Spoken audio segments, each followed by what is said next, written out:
കൊച്ചിയിൽ മഹാസമ്മാനമാസം സെപ്റ്റംബർ 6 തിങ്കൾ മുതൽ ശനി വരെ രാത്രി 7 തൊട്ട് 8:30 വരെയുള്ള സൂര്യ പരമ്പരകൾ കാണൂ.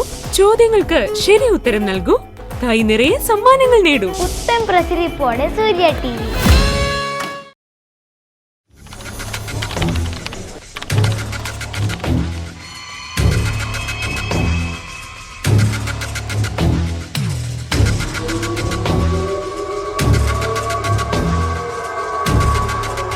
സുഹാസിനി,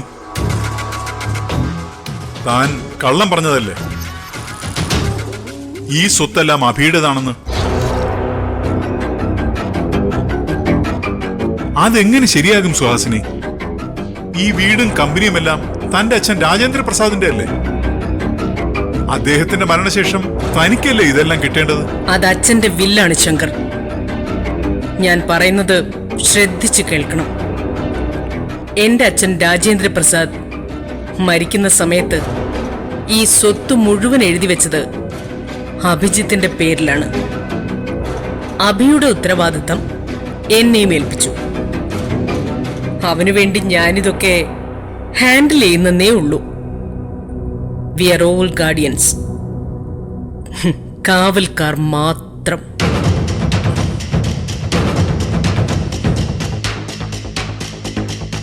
സുഹാസിനി, അപ്പൊ നമ്മുടെ മക്കള് ആദർശിന്റെയും ഋതുവിന്റെയും കാര്യവും അവരുടെ ഭാവി എന്താവും? അവർ എന്റെയും കൂടി മക്കളാണ് ശങ്കർ. പെറ്റമ്മയേക്കാൾ കൂടുതൽ കരുതൽ അച്ഛന് ആവശ്യമില്ല. ഡൗട്ട്സ് എല്ലാം ക്ലിയർ ആണെങ്കിൽ ശങ്കറിന് പോകാം. എനിക്കല്പം ജോലിയുണ്ട്. ഒന്നുകൂടി, അഭിയെ അധിക്ഷേപിച്ചോ അവഹേളിച്ചോ മേലിൽ ഒരു വാക്ക് ആ നാവിൽ നിന്ന് വീഴരുത്. അങ്ങനെ ഉണ്ടായാൽ ഇപ്പോഴീ മുറിയിൽ നിന്ന് ഇറങ്ങിപ്പോകുന്നത് പോലെ തന്നെ വെറും കൈയോടെ തല കുനിച്ച് ഈ വീട്ടിൽ നിന്നും ശങ്കറിന് പുറത്തു പോകേണ്ടി വരും.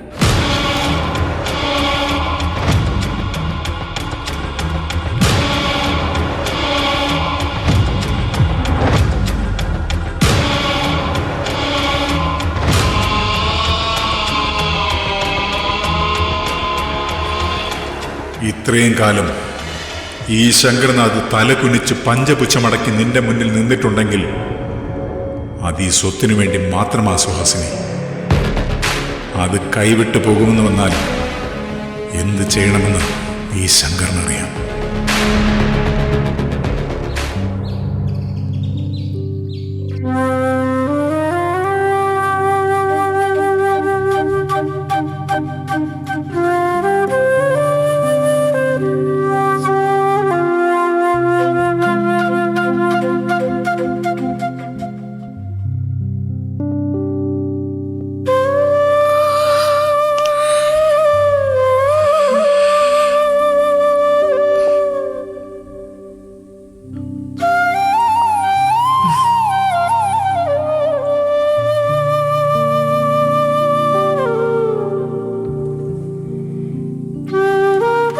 അഭി,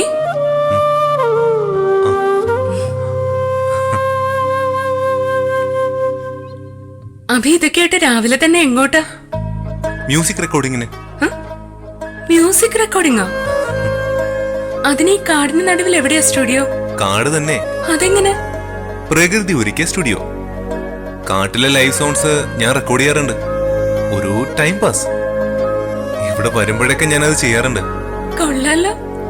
കേട്ടിട്ടേ ഉള്ളൂ അങ്ങനത്തെ സംഭവം. ഞാനും കൂടി വരട്ടെ? ഓക്കെ. കേട്ട സംഭവം ലൈവായിട്ട് കാണാലോ. എന്നാ ഞാൻ പോയി കാവ്യം കൂടി വിളിച്ചോണ്ട് വരട്ടെ? ആ, ഓക്കെ. കാവ്യ, കാവ്യ, കാവ്യേ. ഏയ്, എന്താ അഞ്ജു? പെട്ടെന്ന് എഴുന്നേറ്റ് വാ. അഭി കാട്ടിലെ ലൈവ് റെക്കോർഡിങ്ങിന് പോവാ. നമുക്കും പോവാൻ കൂടെ. അവന് മുഴുത്ത വട്ട. ഞാൻ എങ്ങുമില്ല. നീ വേണമെങ്കിൽ പോയിട്ടോ. കാവ്യ,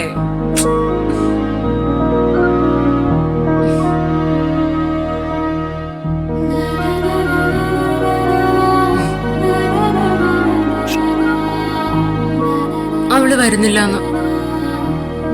കാവ്യക്ക് അതിലൊന്നും താല്പര്യമില്ല അഞ്ജലി. അഞ്ജലി വാ. ഞാനിന്ന് പെട്ടെന്ന് പോയി ഫ്രഷ് ആയിട്ട് വരാവേ. ആ ഓക്കെ.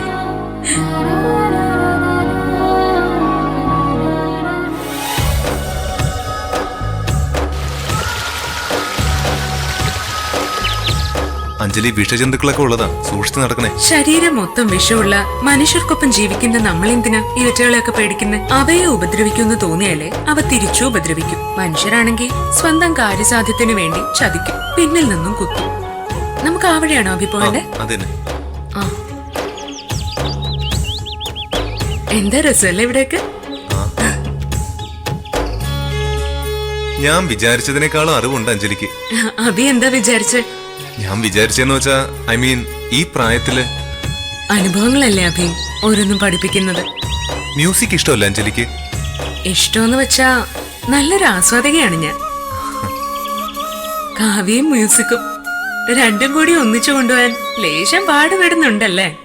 എന്റെ ജീവിതത്തിന്റെ 2 പാതികൾ ഒന്നും ഒഴിവാക്കാൻ വയ്യ. പക്ഷെ ഞാൻ ഇങ്ങനെ സംഗീതത്തിന്റെ പുറകെ അലഞ്ഞു തിരിയുന്നൊന്നും കാവ്യക്ക് ഇഷ്ടമല്ല. അതുകൊണ്ടാ ഇങ്ങനെ ചില കാര്യങ്ങൾ അവളെ അറിയിക്കുക പോലും ചെയ്യാത്ത. ഇന്നലെ അവള് പറഞ്ഞില്ലേ, ഞാൻ അവളെ മനസ്സിലാക്കുന്നേ ഇല്ലാന്ന്. ശരിക്കും അവൾ എന്നെയാണ് അഞ്ജലി മനസ്സിലാക്കാൻ ശ്രമിക്കാത്തത്. സാരമില്ല അഭി, സ്നേഹം കൂടുമ്പോഴാ മനസ്സിലാക്കുന്നില്ല, പരിഗണിക്കുന്നില്ല എന്നൊക്കെ പരാതി ഉണ്ടാവുന്നത്.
ഇഫ് യു ഡോണ്ട് മൈൻഡ്, എന്താ അഭി? ഈ കൊലുസൊന്ന് ഊരി വെക്കാവോ? നാച്ചുറൽ ശബ്ദങ്ങൾക്കിടയിൽ ഇത് ആർട്ടിഫിഷ്യലായി മുഴച്ചു നിൽക്കുന്നു. ഷുവർ.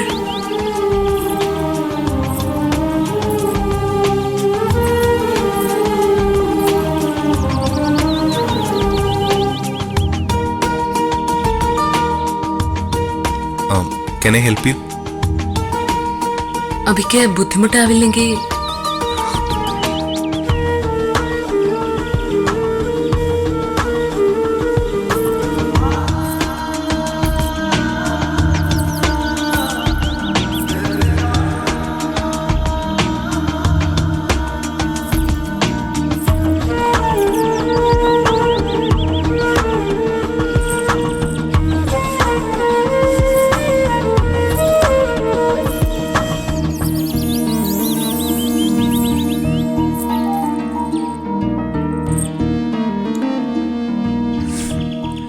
ഇനി ഓടിച്ചാടി വേണമെങ്കിലും നടന്നു.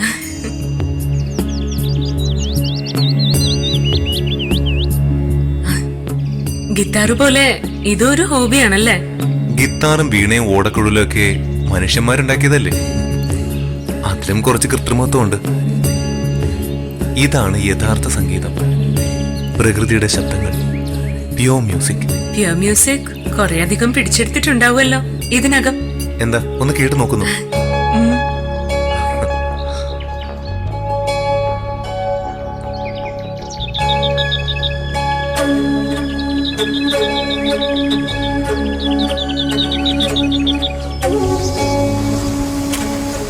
ആ വിസിലിംഗ് ശബ്ദം ഏതാണെന്ന് മനസ്സിലായോ? ആ മുളങ്കാട്ടിനടുത്തുകൂടി നമ്മൾ നടന്നു വന്നപ്പോൾ റെക്കോർഡ് ചെയ്തതാ. മുളന്തണ്ടുകൾ കാറ്റിലുലയുന്ന ശബ്ദം. ശ്രദ്ധയോടെ കാതുകൊടുത്ത ആദ്യ മനുഷ്യനിൽ നിന്ന് ആദ്യത്തെ ഓടക്കുഴലിന്റെ പിറവി.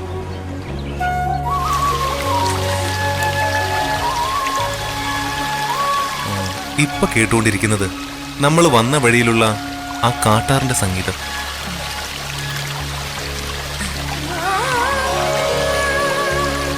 പാറക്കല്ലുകളിൽ തട്ടി തുള്ളി ഒഴുകുന്ന ജലധാര. ഇത് കാതോരം ചേർത്ത് വെച്ച മനസ്സിന്റെ സങ്കടങ്ങളൊക്കെ മാറി ശാന്തമായി കിടന്നുറങ്ങാം. ഇത് പക്ഷികളുടെ സംഗീത കച്ചേരി, പ്രകൃതിയുടെ യഥാർത്ഥ ഗായകരുടെ. ആ, ഇത് കതിര് കാണാ കിളി. ശരിക്കും അങ്ങനെ ഒരു പക്ഷിയുണ്ടോ? ഉണ്ട്. ആളീ നാട്ടുകാരനല്ല, ദേശാടനത്തിന് വന്ന് കുറച്ചു കാലം ഇവിടെ താമസിക്കുമെന്ന് മാത്രം. നമ്മുടെ പാടങ്ങളിൽ വിളവെടുപ്പിന് സമയമാവുന്നതിന് മുമ്പേ കക്ഷി സ്ഥലം വിടും. അതുകൊണ്ടാ കതിര് കാണാ കിളി എന്ന് പേര് വീണത്.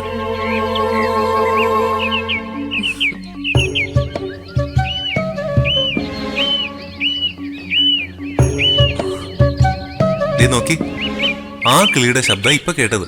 വാ.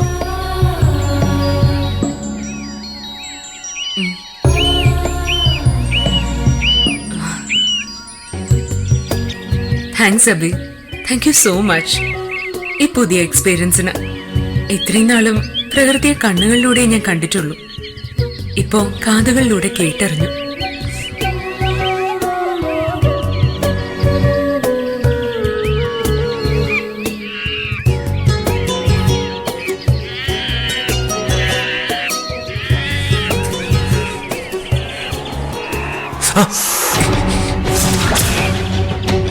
എന്തോ ചെബി? അറിയില്ല, കാലിലെന്തോ. എന്തോ നോക്കട്ടെ, എന്തോ കൊണ്ട് മുറിഞ്ഞതുപോലെ.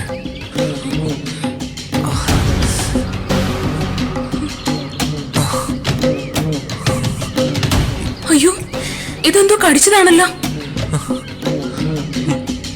എന്തു പറ്റി അബി? എനിക്ക് തല ചുറ്റുന്ന പോലെ. ടെൻഷൻ ആവണ്ട.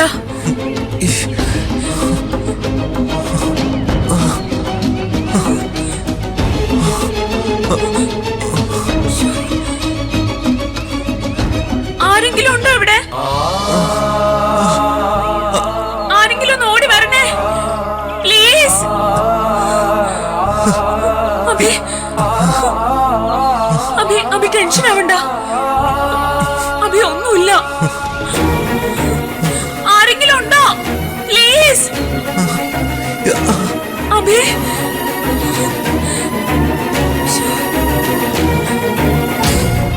മോനെ പ്ലീസ് ഒന്ന് ഓടി വരാമോ? അബി, അബി, അബി കുഴപ്പമൊന്നുമില്ലല്ലോ? അബി, അബി, മോനെ ഒന്ന് സഹായിക്കാമോ? മോന്റെ വീട് ഇവിടെ അടുത്താണോ? മോനെ ആരെങ്കിലും ഒന്ന് വീട്ടിൽ നിന്ന് വിളിക്കാവോ? അബി,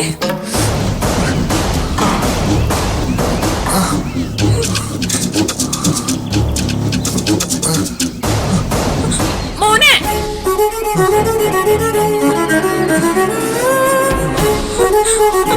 അബി, അബി എന്തെങ്കിലും വഴിയുണ്ടെങ്കിൽ ഞാൻ നോക്കട്ടെ.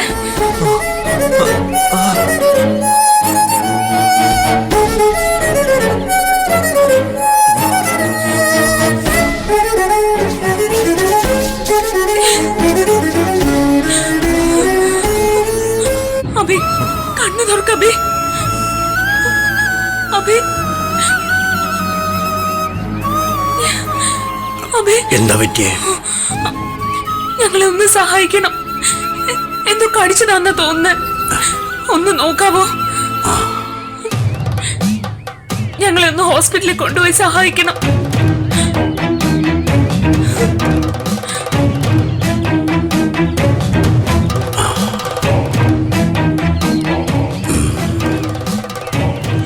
ആണ്ടവാ, കൊടിയ വിഷമുള്ള ഇനമാണല്ലോ. അബി, അബി, ഇവിടെ അടുത്ത ഹോസ്പിറ്റലിൽ വല്ലതുണ്ടോ? ഞങ്ങളെ ഒന്ന് സഹായിക്കാമോ? എത്രയും പെട്ടെന്ന് അവിടെ എത്തിക്കണം. കുട്ടി വിഷമിക്കണ്ട പ്ലീസ്. അബി, അബി, അബി, അബി, അബി, അബി. ഈ അഭി അഞ്ചു എവിടെ പോയി കിടക്കുക?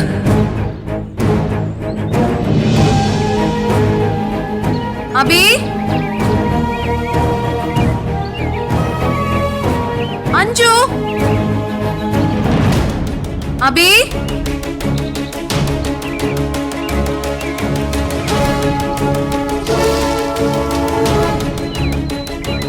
അഞ്ജു, അബി.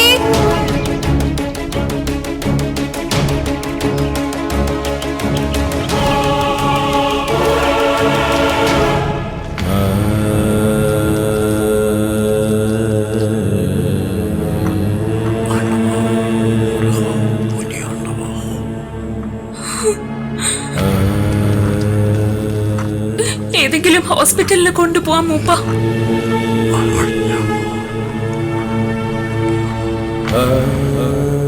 ഇവിടെ അടുത്തൊന്നും ആശുപത്രിയൊന്നും ഇല്ല കുഞ്ഞെ.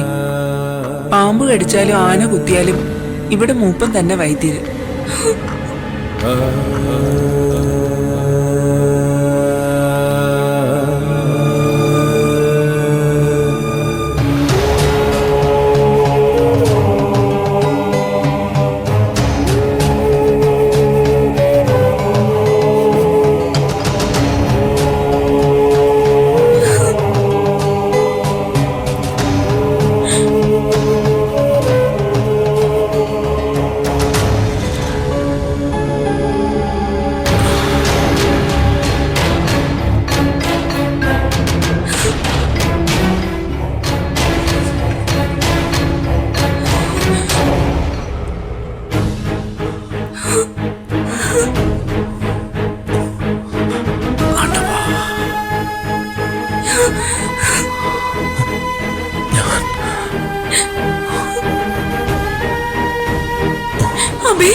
ഞാനിപ്പോ എവിടെയാ?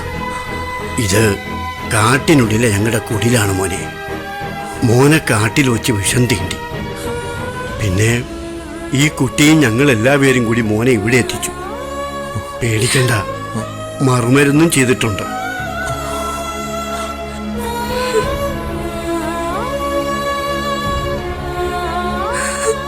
നന്ദി പറഞ്ഞ തീരില്ല മൂപ്പ. ഇതിന് പ്രത്യുപകാരമായിട്ട് ഞങ്ങൾ എന്താ തരുക? ഈ കുഞ്ഞിനെ സുഖപ്പെടുത്തിയത് ഞാനല്ല, മുകളിലുള്ള ആ മഹാവൈദ്യനാണ്.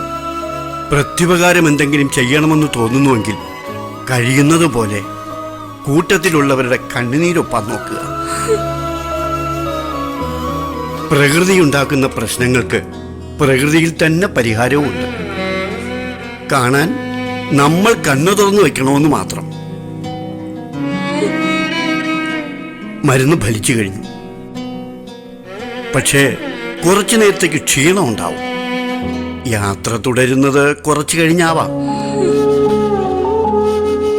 മോൻ തലചുറ്റി വീണപ്പോ ഈ കുട്ടി അനുഭവിച്ച വിഷമവും സങ്കടവും ഒന്ന് കാണേണ്ടതായിരുന്നു. പിന്നെ മോന് വേണ്ടിയുള്ള നേർച്ച കാഴ്ചകൾ. നെഞ്ചുപൊട്ടുന്ന ഈ കുഞ്ഞിന്റെ വേദന കണ്ടപ്പോ ചികിത്സ രണ്ടാൾക്കും വേണ്ടിവരുമെന്നാണ് ഞാൻ കരുതിയത്. പക്ഷേ ആ സമയത്ത് ഈ കുട്ടി കൂടെ ഉണ്ടായിരുന്നില്ലെങ്കിൽ ഒരുപക്ഷെ കുഞ്ഞിന്റെ ജീവന് തന്നെ ആപത്തുണ്ടാവുമായിരുന്നു.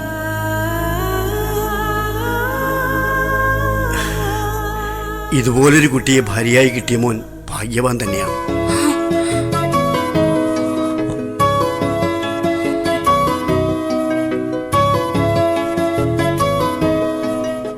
മൂപ്പന് തെറ്റി.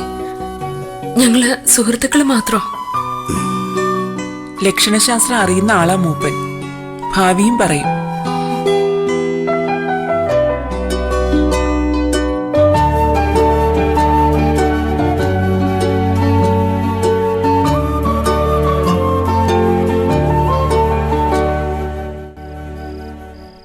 മോഹനേട്ട് ശ്രദ്ധിച്ചിരുന്നോ?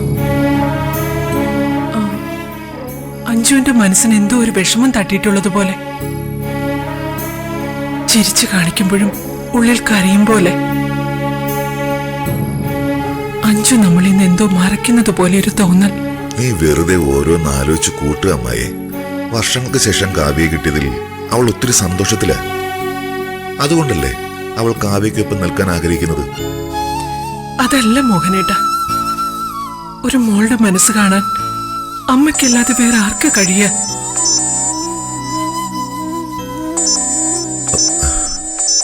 രാധിക എന്താ ഈ സമയത്ത്? എടുക്ക.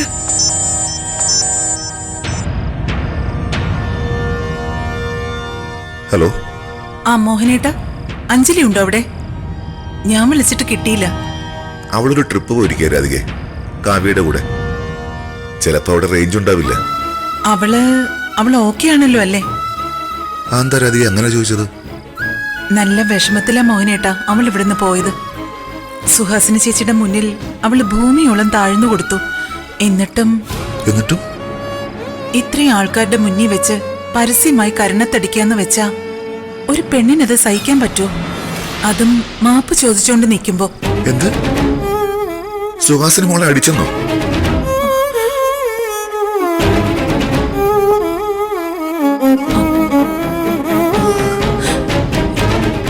അല്ല, അഞ്ജലി ഒന്നും പറഞ്ഞില്ലേ? ഇല്ല. അല്ല, ഇതൊരു ഇഷ്യൂ ആക്കണ്ട മോഹനേട്ടാ. ചേച്ചിയുടെ കയ്യിൽ നിന്ന് ഒരു അബദ്ധം പറ്റിയതാ. ഇവിടെ എല്ലാവർക്കും അക്കാര്യത്തിൽ സങ്കടമുണ്ട്. അല്ല, അഞ്ജലി മോളത് മറന്നിട്ടുണ്ടാവും. ക്ഷമിക്കാനുള്ള മനസ്സിനാണല്ലോ നമ്മൾ വിലയിടേണ്ടത്. മോഹനേട്ടൻ വിഷമിക്കരുത്. സമാധാനായിട്ടിരിക്കാൻ മായേച്ചിയോടും പറയണം. ടേക്ക് കെയർ മോഹനേട്ടാ. ഓക്കെ. വാ മോഹനേട്ടാ. എങ്ങോട്ട്? എനിക്ക് സുഹാസിനെ ഇപ്പൊ കാണണം. എന്റെ മോളുടെ ദേഹത്ത് കൈവച്ചതിന് അവരെ കൊണ്ട് എനിക്ക് സമാധാനം പറയിപ്പിക്കണം. മോഹനേട്ടൻ വരുന്നുണ്ടോ? എന്ത് മണ്ടത്തരമായി നീ പറയുന്നേ? പിന്നെ ഇത്രയും സംഭവിച്ചെന്നറിഞ്ഞിട്ടും ഞാൻ ഇവിടെ കൈയും കെട്ടി നോക്കി നിൽക്കണം.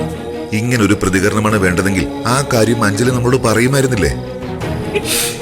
ചുമ്മാ ആരെങ്കിലും കവളത്തടിച്ച കണ്ണീരൊലിപ്പിച്ചുകൊണ്ട് വരുന്ന പെൺകുട്ടിയ നമ്മളെ മോളെന്ന് നിനക്ക് തോന്നുന്നുണ്ടോ? അവളത് സഹിക്കുകയും പൊറുക്കുകയും ചെയ്തിട്ടുണ്ടെങ്കിൽ അതിന്റെ പിന്നിലൊരു കാരണമുണ്ട്. സ്വന്തം കയ്യിൽ നിന്നൊരു തെറ്റുണ്ടായെന്ന കുറ്റബോധമുണ്ട് അവക്ക്. അത് മനസ്സിന് നീങ്ങിക്കിട്ടാൻ വേണ്ടിയാ അവള് സുഹാസിനെ കണ്ട് മാപ്പ് പറയാൻ പോയത്. ക്ഷമ ചോദിച്ചെത്തുന്ന ഒരാളുടെ കവിളത്ത് സുഹാസിനെ അടിച്ചെങ്കിൽ അവിടെ വില പോയത് നമ്മുടെ മോളുടെ അല്ല, സുഹാസിനുടേത് തന്നെയാ. പ്രായത്തിലുള്ളതാണെങ്കിലും അന്തസ്സിന്റെയും മാന്യമായ പെരുമാറ്റത്തിന്റെയും കാര്യം വെച്ച് നോക്കുമ്പോ അഞ്ജലി മോളുടെ തട്ടില ഇപ്പോഴും ഭാരക്കൂടുതൽ. ഇപ്പൊ നമ്മളവിടെ പോയി ബഹളം വെച്ച ആ അന്തസ്സും ആഭിജാത്യവുമാ നമ്മൾ കടലിൽ കലക്കുന്നത്. നമ്മളായിട്ട് തന്നെ നമ്മുടെ മോളെ തോൽപ്പിക്കണോമായേ. എന്നാലും മോഹനേട്ട ഒന്ന് നുള്ളി നോവിച്ചിട്ട് പോലുമില്ല നമ്മൾ അവളെ. അങ്ങനെ വളർത്തിയ മോളെ അവര്. മായ, ചില സങ്കടങ്ങള് നെഞ്ചിലടക്കാൻ മാത്രമുള്ളതാ, പുറത്തു കാട്ടാനുള്ളതല്ല. ഇതും അതുപോലെ കണ്ടാ മതി.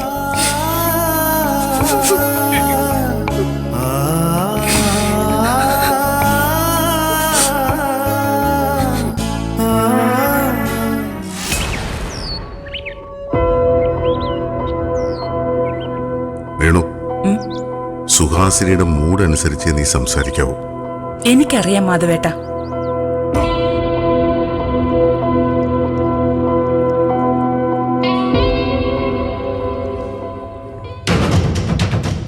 എങ്ങോട്ടാ? വഴിതെറ്റി എങ്ങാനും വന്നതാണോ? അതോ ആരാ അവിടെ? ആരൊക്കെയാ ഇത്? വരണം വരണം. വാ രേണുകെ. എന്തൊക്കെയാ രേണുകെ വിശേഷങ്ങള്?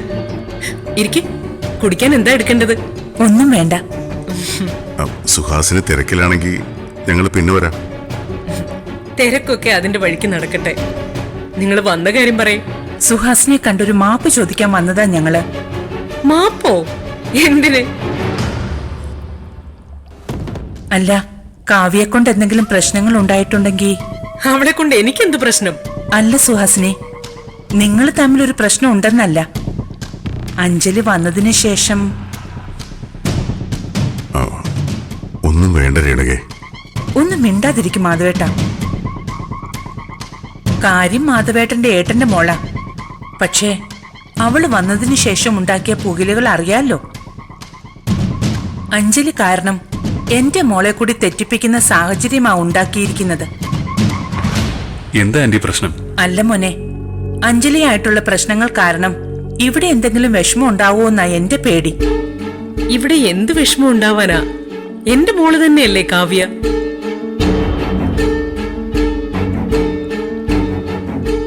അങ്ങനെ ആന്റിക്ക് എന്തെങ്കിലും ടെൻഷൻ ഉണ്ടെങ്കിൽ കാവ്യയുടെ അഭിയുടെയും കല്യാണം നമുക്ക് ആദ്യം നടത്താം. അപ്പൊ പിന്നെ രണ്ട് അമ്മമാരുടെയും എന്റെ അഭിയുടെയും പ്രശ്നങ്ങൾ തീരുമല്ലോ. അങ്ങനെ എന്റെ ആദ്യമോൻ രക്ഷപ്പെടാമെന്ന് നോക്കണ്ട. ഒരേ മണ്ഡപത്തിൽ ഒരേ മുഹൂർത്തത്തിൽ എന്റെ രണ്ട് ആൺമക്കളുടെയും വിവാഹം നടക്കും. അഭിമോന്റെ വധു കാവ്യ.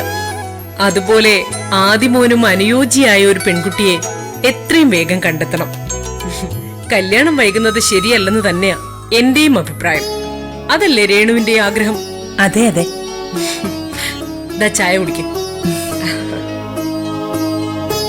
എടുക്ക.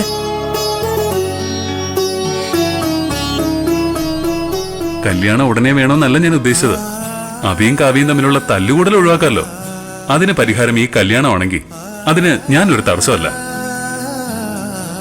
അനിയന്റെ കാര്യം പറഞ്ഞ് ചേട്ടൻ കല്യാണത്തിൽ നിന്ന് ഒഴിഞ്ഞു മാറാൻ നോക്കണ്ട.